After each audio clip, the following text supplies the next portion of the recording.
I ain't have no chapstick because they take your chapstick. After a while, I learned how to smuggle my chapstick in. I had to use butter. This is what I'm talking about. Don't do nothing wrong, bruh. Because then you gonna be in a cell by yourself putting butter on your lips.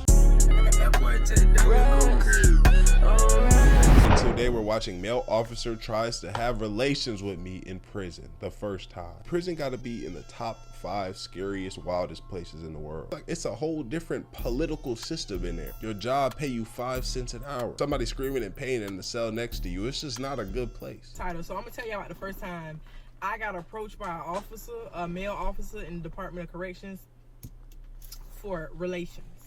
Okay, now this was when I first got to prison. This was the first time. It was by no means the last, not even close. I got approached so many times, as all female inmates that look anything decent, I'm sure they can tell you the same exact thing. You know, I get it, because you an officer, right?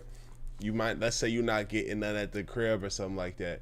It's a pool of women who ain't able to have relations with men. You know, the ones that want to have relations with men, they can't have none. So they like, okay, bet I'm a prowl and plot.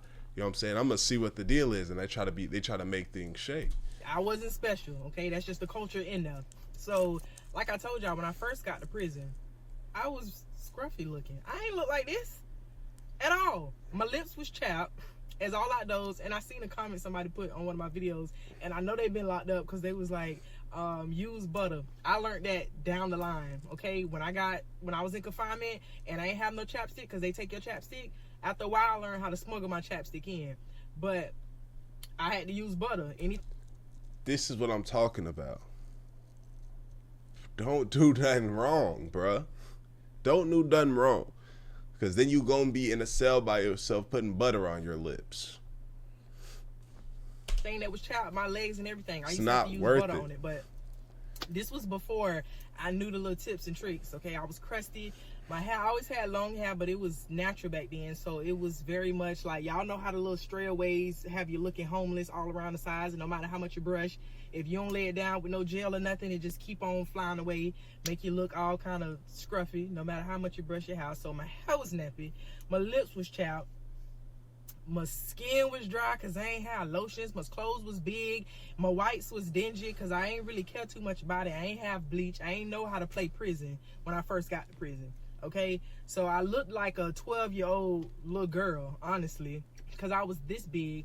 Right now, I'm like 160 pounds right now. When I got arrested, I was 125, so I was this big, okay? I ain't never had a chest. I always had a little, you know what I'm saying, a little sun back there, but I ain't had no chest, so I was this big with big clothes on, so I looked 12 years old. So why this man was interested in me, still to this day. Cause he ain't got nothing going on in the world, in the outside. He like, shit, I mean, I'm in here all the time. He probably worked the night shift too. He try to make a play. I don't know. So I was, very quiet because I didn't know what was going on in prison. This was when I was in the dorm with the lady who let me smoke the cigarettes. The lady who knew my mama. I was in this dorm. It was November. So I guess because, like I said in the other video, November was a dorm with older people, right? It was a lot of older people in November. It wasn't a lot of like young, 20s, 30s. It wasn't a lot of them in that dorm. And most officers, they're assigned to a dorm. Now, you can go work any dorm, but for the most part, you work in the same dorm over and over until you get rotated to another dorm. But okay, for the most part, you get the same officers. So it was this officer, it was a black man. He was like real tall, and he was kind of like my color. He had some big lips, and he used to like wet his pants. They weren't tight, but he used to try to show off his shape. Wow. Okay? Wow. This nigga had a whole system. I'm gonna get these tight pants. Go get half sale, walk around this motherfucker, see how many O's I can hit. Damn. That's wild. I'm sure time and time again though, you might have some like a bad come in the jail, come through the system, and he just plotting like, yo, let me see if I can push up on her. Trying to show off his shape. And honestly, I believe he put stuff in his clothes because it was ridiculous. But every time he used to walk and do his rounds, like he used to walk like this. and he used to lick his lips, you know what I'm saying, and just like try to walk with so much swag. And he was very quiet, but he would only stop and talk to the younger girls. Like he wouldn't necessarily stop at the older ladies' bunks. It was always somebody that was young. You know what I'm saying? So in prison, you have random locker searches. Like every shift, an officer's supposed to do so many searches to so many people before their shift is over with. So it's normally like they'll randomly come in after count time, and you know they come to do their searches because they have a clipboard and they have a trash bag. One of the little small little clip bags, baby, those is 2 flags that will get everybody up to run to the bathroom, to go take a shower, to go get on the phone, to go hide anywhere, go watch TV. When you see that clipboard in that trash bag, honey, you get missing, okay? I was new. I ain't know what the hell a clipboard in a trash bag meant. I knew I used to always see people scatter. So I'm just sitting on my bed. I think I was writing something. So he stopped at, you know, a few beds, and then he came to my bed. So, like, I was real, like, nervous. I ain't gonna say I was scared, but I was always nervous. I've never been a officer fan, okay? I was raised in the hood. I was never an officer fan. So now that I'm in prison and I don't have no security net, it's just your word against mine, and my word is not even a word. Right. So I was always nervous when the police used to come talk to me. And he came, he was like, open up your locker. So I'm like, okay. So I get down, I open up my locker. So now my heart beating. I know it ain't nothing in there. I ain't been here long enough to know what contraband is. I ain't been here long enough to know what I can get away with and what I can't. So my heart beating like this because I'm like, oh Lord, like what if I got something I ain't supposed to have? And looking back, girl, you ain't have nothing worth nothing, okay? You ain't got nothing you ain't supposed to have. You ain't even got the stuff you supposed to have. I feel it though. If I was going into prison, right, and I was gonna do like a 2-year bid, like I don't know the prison in county jail is 2 different things. I was in county jail not long. I was in the county not long, just waiting to get bailed out. Prison, you're doing time, you're here, and you got rules and politics to abide by. So I'll be scared too, bro. I wouldn't want to miss. I'll be scared to misstep as well. Yeah. Okay. So I open my locker, and he like looking through my locker and everything. And I will say this: if I saw everybody get up and start scattering, I would have got up and scat. I would have been like, whoa, would have been moving around too. I wouldn't have been the only one sitting there. But he's like, how old you is?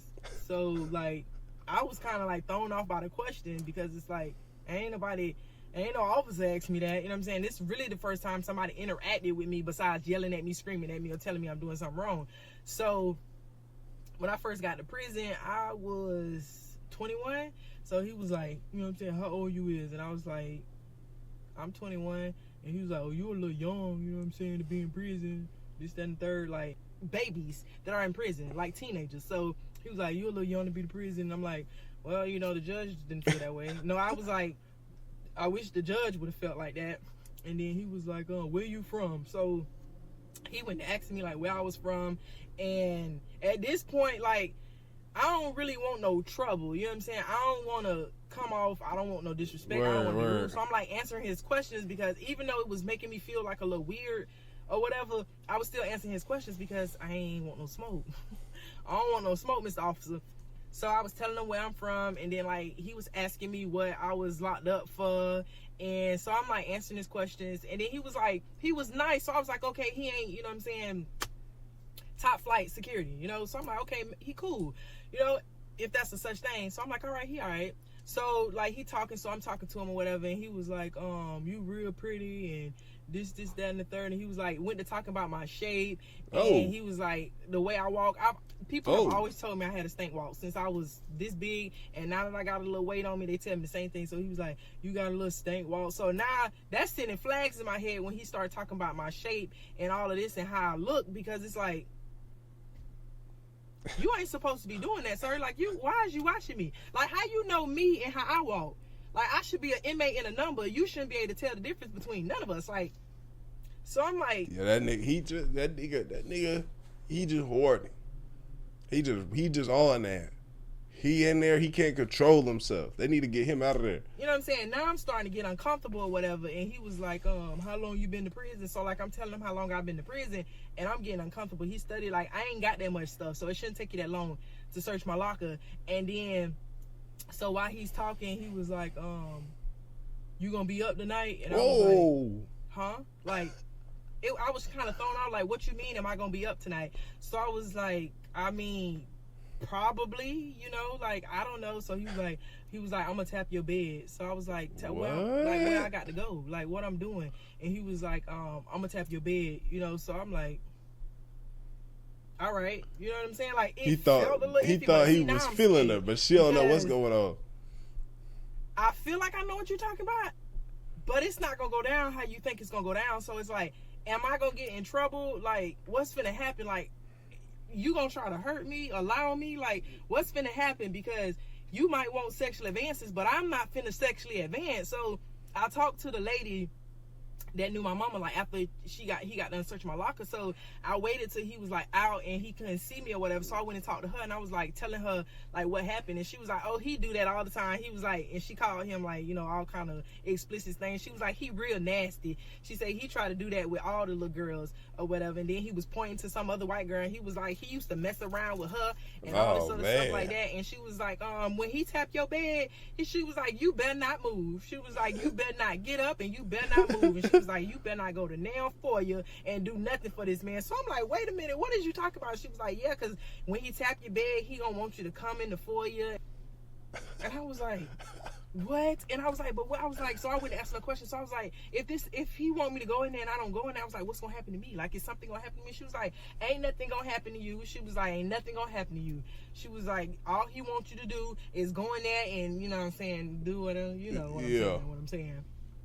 Well, I wonder how many women he done got like that. Because obviously he said with the white girl, but she said with the white girl, but how many people did this work on?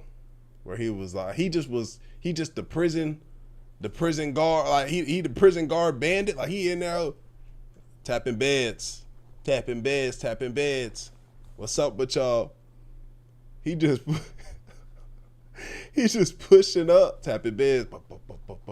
But the thing is that if I'm 20 something, right? I'm a 20 something year old CO, and say I was freaked out like dude was, I feel like I'd be going for the women that was in there for a minute. You know what I'm saying? I mean, if I'm not looking for the young. You know what I'm saying? But I imagine it's odd too because he's older. He must be older. He prowling on the young, fresh meat that come in, right? But if I'm the age I am, right, I come in there and I'm looking around and I'm feeling like that and I'm seeing maybe catching some eyes. You feel me? One, this wouldn't be me. But if I was freaked out crazy, I feel like I'd be going for the women that's been there because they like, man, I've been here for a minute. Like I need something. You know what I'm saying? And she was like, but ain't nothing gonna happen to you if he tap on your bed and you don't go. And she said, and if he do try to do something, she said, make sure you tell them to roll them cameras back and tell them how he was over here searching your locker and all the stuff that he said. And when he tapped on your bed, she said, make sure you remember all the times. So I'm like, remember all the times? She was like, yep, go write them down. So I'm like, what I'm writing down? Like, nah, I'm scared because I'm like, oh my God. But he ended up doing his rounds, and he did end up tapping my bed, and I did lay there like I was asleep. I'm talking about, you ever tried? You remember when you was a kid and then you up and you ain't supposed to be up and your parents say you go to sleep, so you be trying so hard. He wasn't gonna forget about that. He was like, I'm gonna go see about shorty real quick. Bop, bop, bop. When they come in that like you sleep, you try so hard you know it look like you trying. Like that's how I was, but to the 10th degree, I was trying to lay definitely still. My eyes was like this. Yeah. Like I was in the casket pose. Everybody know that's the fakest sleep. Don't nobody sleep like that for real. I was in the casket pose like this with the blanket over my eyes. My heart was beating so hard. I swore that he could see it beating through the sheet. Like I did not get up, but nothing happened, and I just thought it was gonna happen. But over the years, like looking back, you need them dates, you need them times, you need all that, because if you get put under investigation, you can always have them go rewind the cameras to that time and they can see everything that happens. Like, you have to document stuff. So, dang, bro. An officer ever tries to, like, because sometimes they'll try to tell on you to clear their behind, or if you don't, which I've had somebody almost put me under the investigation because I wouldn't. But if you don't document that stuff and show proof, you know what I'm saying? Like, hey, listen, this is when he tried to harass me. This is when this happened. This is when that happened. Da, da, da, da. And they got a whole organization called PRIA. Yes, and it is very much serious. But that is the first time somebody tried to sexually assault me. And like, I didn't stay in that dorm too much longer. I got moved out. I was only in that dorm for like 2 months. So this was like probably like 3 weeks before I ended up switching dorms. And every time that man used to come in, like, I used to just go to bed. Like, yeah. I just used to go to bed, or I used to avoid him. I did not like making eye contact with him. I felt uncomfortable every time. This dude just prowling, bro. He just in there prowling on some odd junk, bro. They need to get him. Anyway, man, let me know how y'all feel about this, bro. It's a crazy story. Prison. Male, female, stay away, stay out. Stay away. It's too much. It's just too much of a different world, bro. If y'all like these prison stories, bro, I could go look up some more and find something for us. Let me know. Like the video, sub up, comment up. Binge the rest of the videos on the channel, and we go, man. ADD lad. Ooh.